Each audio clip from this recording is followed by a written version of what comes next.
Hi, I'm Paige Ann Olson. Welcome to my YouTube channel.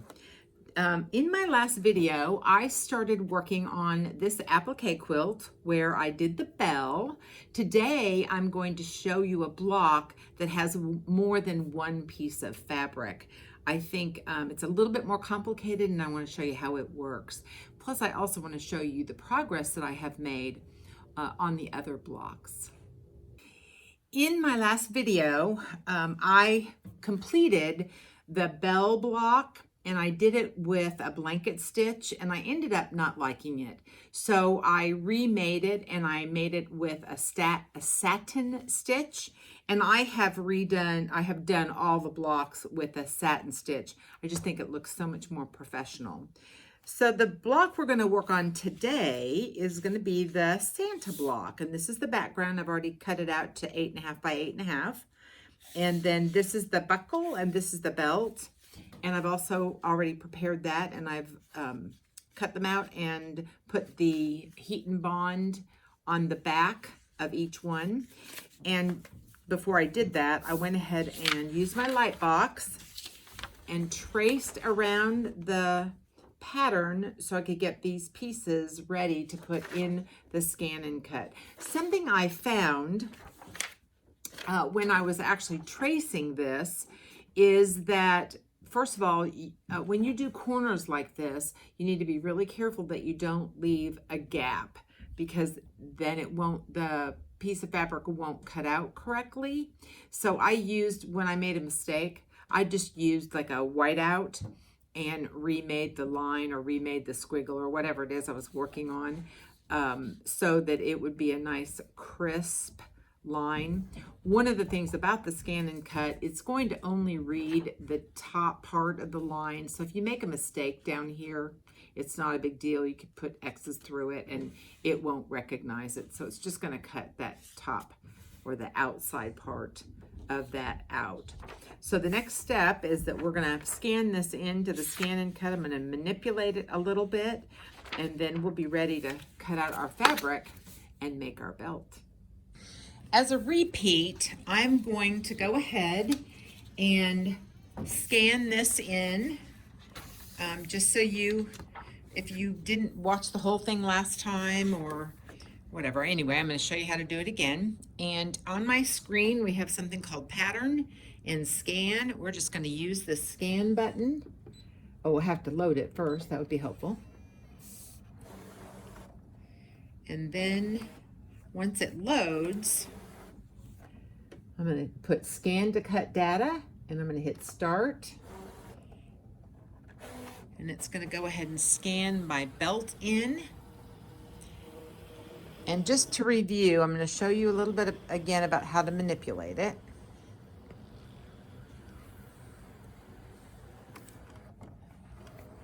So my buckle is scanned, almost.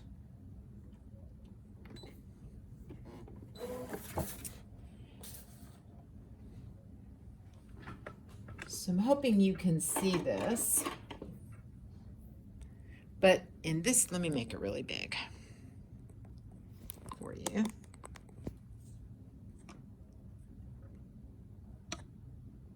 There. Right now it's hard to see, but I'm going to click this outline button right here. It'll be easier to see in just a second. There it is. And I'm going to use my arrows just like I did in the last video. And I'm going to get rid of any extra line and all you see right now, hopefully, is a box. And that's my belt. And I'm going to hit preview. I'm going to hit OK. And I'm going to save it. We have options. I can save it to my computer wirelessly. I can save it to this machine, or I can save it to my my USB, and I'm going to save it to that because it's already plugged into the side of my machine, and it's given me a number, and this is number 68. So I'm going to go ahead and scan in the buckle,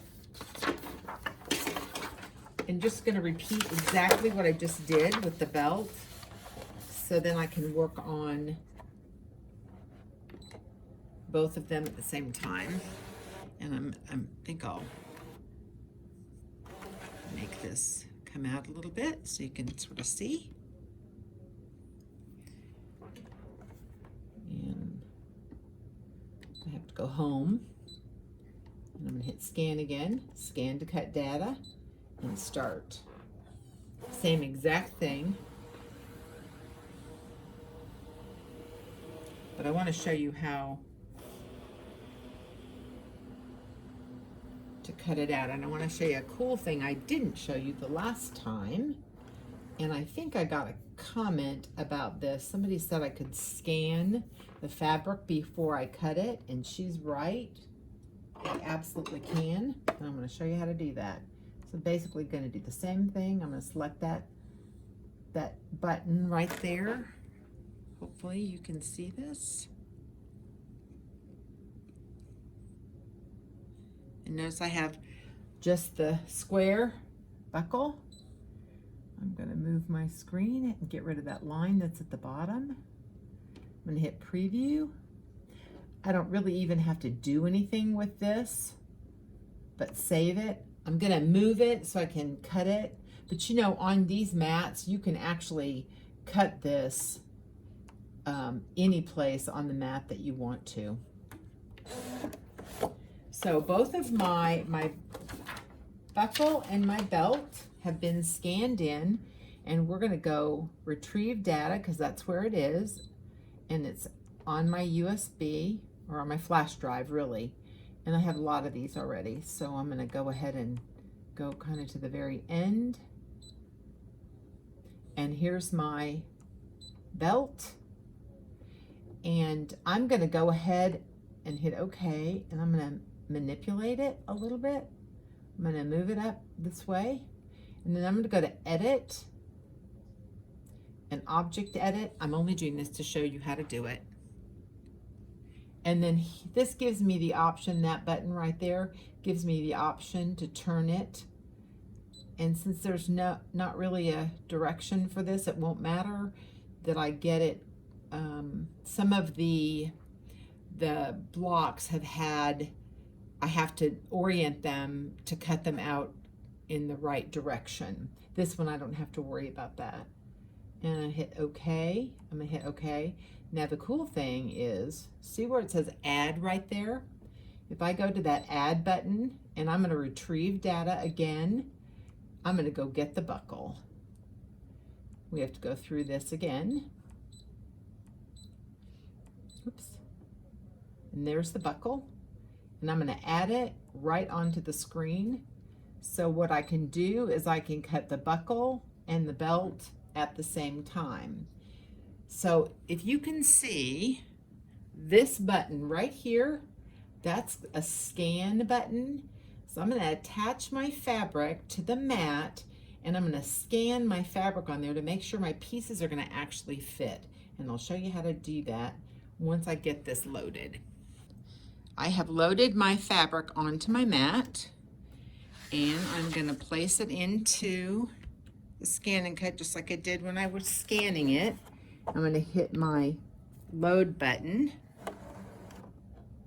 and I'm going to scan the fabric, make sure it's going to actually fit the way I've placed it. And to do that, I'm going to hit this little button right there and hit start.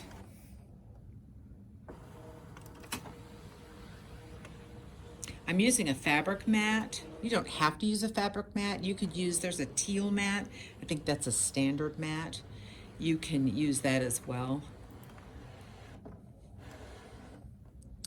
So I'm going to bring you in closer so you can actually see the screen. And you see how I'm off a little bit? I don't exactly have the fabric or the images. On the belt in particular, it won't, I don't think it's gonna quite, oh yeah, it looks like it probably will be okay. But you know what I'm gonna do, because I've got heat and bond on it, I really want it to make sure it grabs correctly.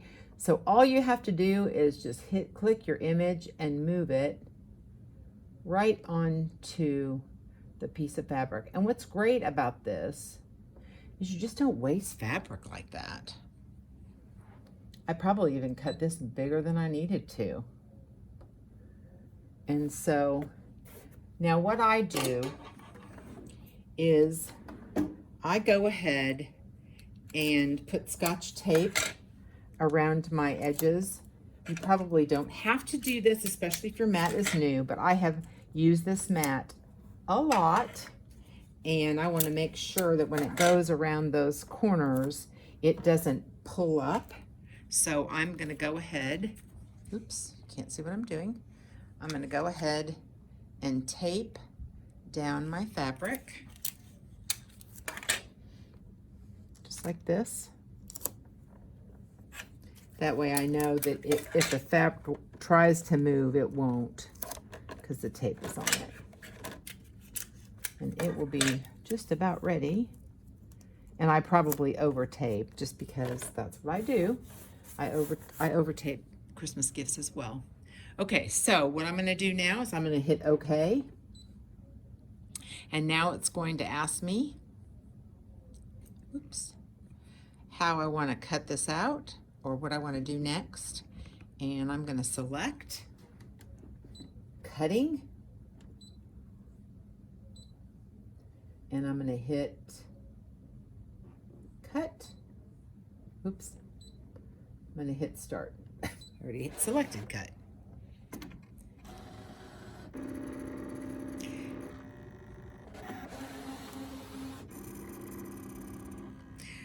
One of the people that watched the last video mentioned that if you have a very light piece of fabric and you want to put a backing on it so you can't see the background through it, she recommended using SF101. I used fabric, but I wanted to let you know that the SF101 works beautifully. I actually did try it and it works great. Okay, so here are my pieces that I've cut out, or that I've put through the scan and cut, and now all we have to do is just take it off of the mat, and I'll use my little spatula. My little spatula works perfectly, and I'll take this off and I'll show you my pieces in just a sec. Well, I made a mistake, and I realized it as I was finishing cutting this up. So when I cut this out, I only cut out this one box. Then realize, oops, I need to cut the middle portion out as well, because the belt actually shows through in that middle part on this block. So I have added the block back in. I'm sorry, I have gone ahead and drawn the inner block. I'm going to run this through the scan and cut again, and then I've got my fabric already cut out, so I'm going to put it back on the mat and cut out the center on the scan and cut, and it should cut out that block in the middle, and then we'll have a buckle that looks like a buckle that'll go on top of the belt. I want to show you another cool thing about the scan and cut. I hope you can see, there's my buckle, and I'm going to want to move this buckle, but when I press on it, if I move this right now, it's only going to move the center. So I want to put those together, group them, if you will, and move it as one unit. So I'm going to hit edit, and then these three boxes right here, I'm going to hit that, and then this selection, that groups them together, and you notice the highlight, it highlighted both the inner and the outer block, and now all I have to do is move them like that together and hit OK. So now when I get ready to cut that out, the unit is one together. I don't have to configure it. So I'm going to cut this out, and we'll get back to what we were doing before I made the mistake. So we're now ready to transfer our image onto our Simply Applique software. I have pulled it up. The first thing we need to do is go home and select our hoop.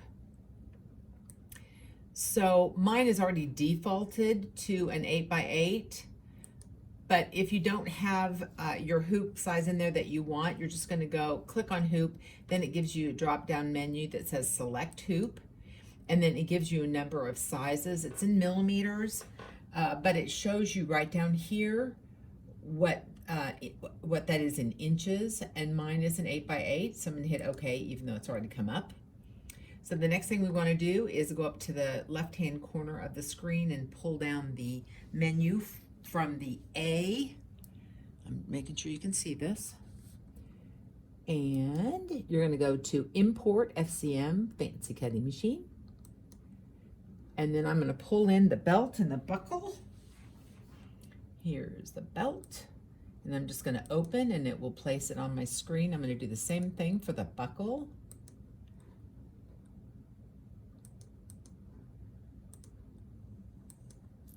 Now it's placed that on my grid, but it's not in the hoop. So I want to move it to the hoop. And I'm going to do that with my little, I don't know if you can see this. I hope you can. You can't move these images unless that hand comes up. The arrow doesn't move them. The arrow makes this wider or longer, but it does not move the image.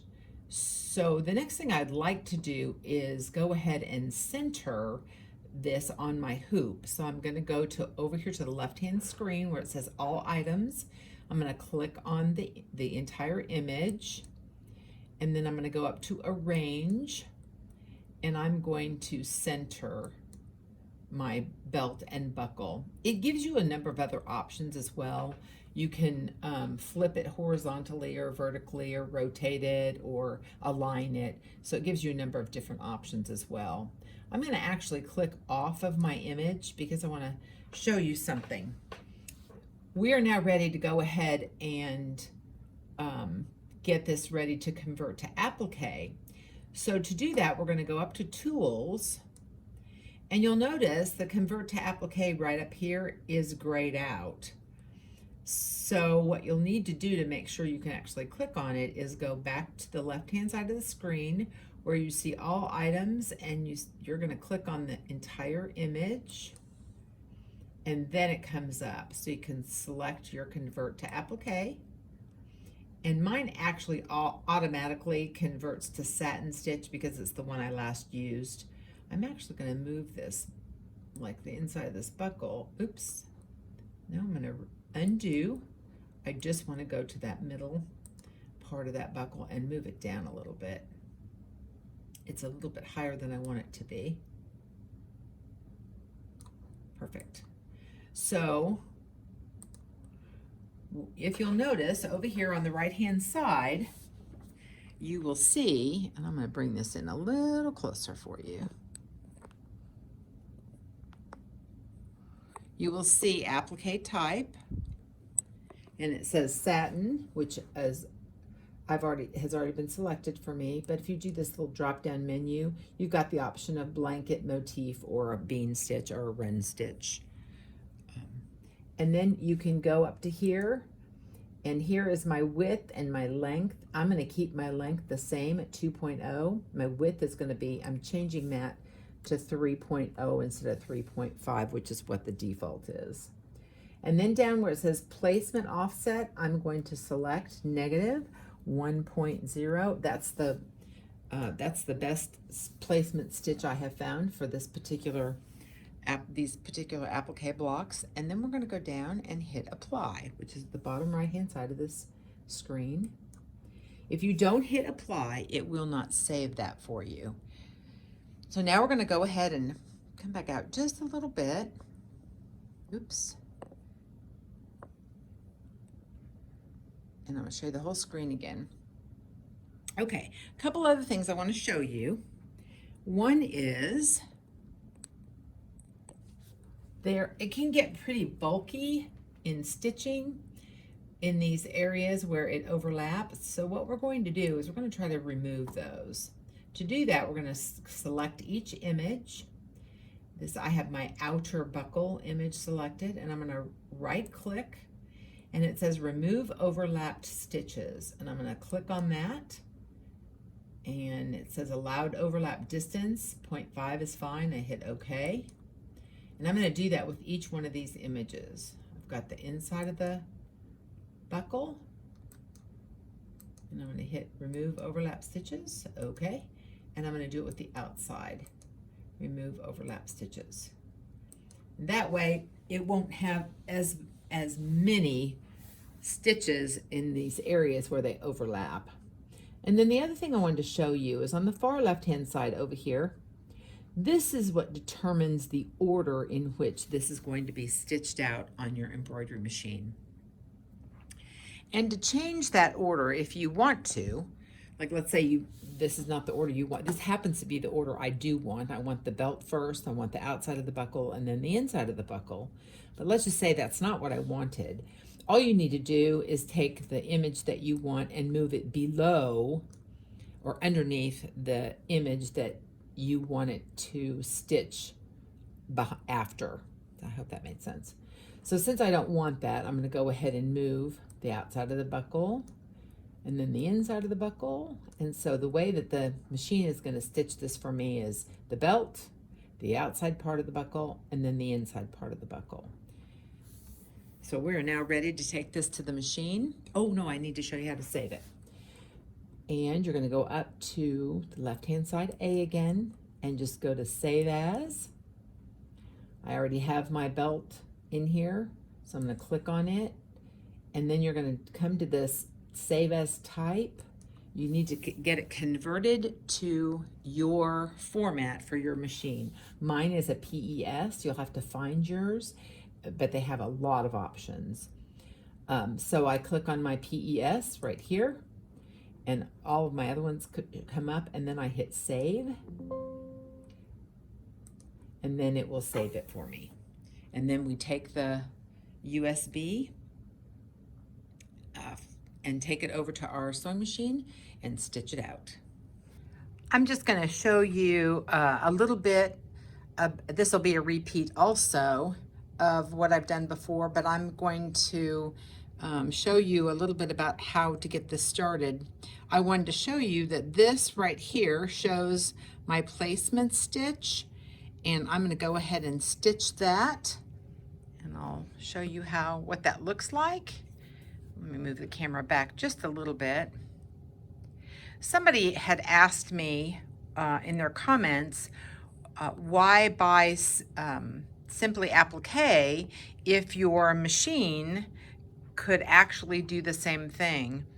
I don't know whether my machine will do the same thing. I think there are some probably really new machines that are capable of doing what Simply Applique can do. I'm not that familiar with it. And I think maybe the Brother Luminaire will do it as well, because I think the Brother Luminaire has the Simply Applique built into it. I don't think mine would have the flexibility that Simply Applique does. So I'm not sure if that's helpful or not, but at least that is something that you might want to look into when you get ready to purchase a new machine. Okay, so here is, I'm getting ready to do my placement stitch.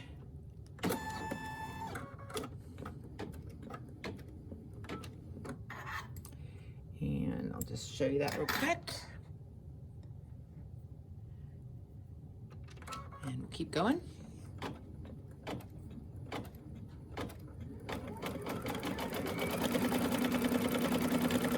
And it's going to take probably not even a minute. And this is the placement stitch that I put in Simply Applique negative 1.0. And I'm going to put my belt fabric right in between that placement line. I want to show you how nicely this is going to stitch out. And you might not be able to tell from this, but when it's finished, I will show you what it looks like when it's complete. But because I selected the width at a 3.0, it really covers the edge and picks it up nicely. Let's see if I can. I'm not sure you can see that. I'll show it to you as soon as the machine finishes. So here is the progress that I have made so far on my applique quilt that we talked about. And a couple things that I have run into that I wanted you to know about.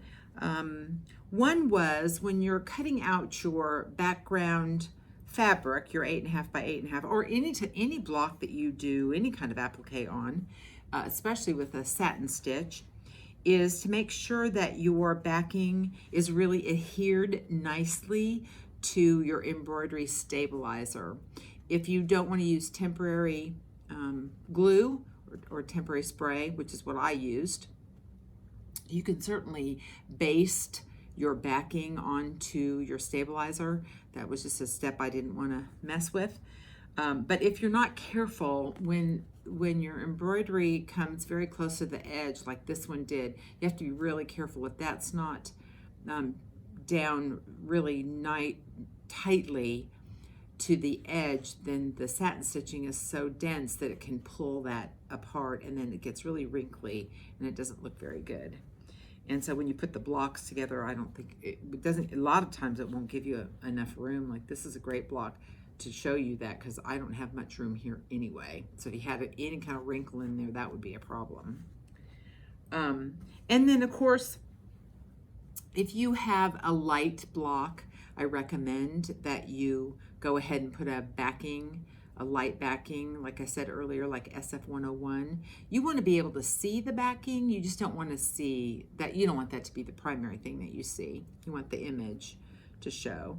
The other thing I would do, and I didn't do this on all of them, but the more complicated blocks, I just did a sample. I just got some, some of the fabric that I probably won't use for anything else, and I just made a sample block just because I wanted to see how it was going to stitch out, and I wanted to see the colors of my thread, and I wanted to see the stitch width. Some of the pieces are small on some of the blocks, and I didn't want the stitch to be so wide that it didn't look good. But I'm very happy with how well these turned out. I'm excited to kind of put them together for you and show you how they look. The other thing I have not done yet is I also have not done any of the handwork that is recommended on some of the blocks, like the snowman eyes, and I think the mittens have kind of a little, like the mittens are kind of put together by rope, and so that's handwork, and I haven't done that. I'm not a handwork person really. I can do a little bit of stuff, but I don't know whether I'll use buttons like for the eyes or if I'll go ahead and use a French knot. I'm not sure yet.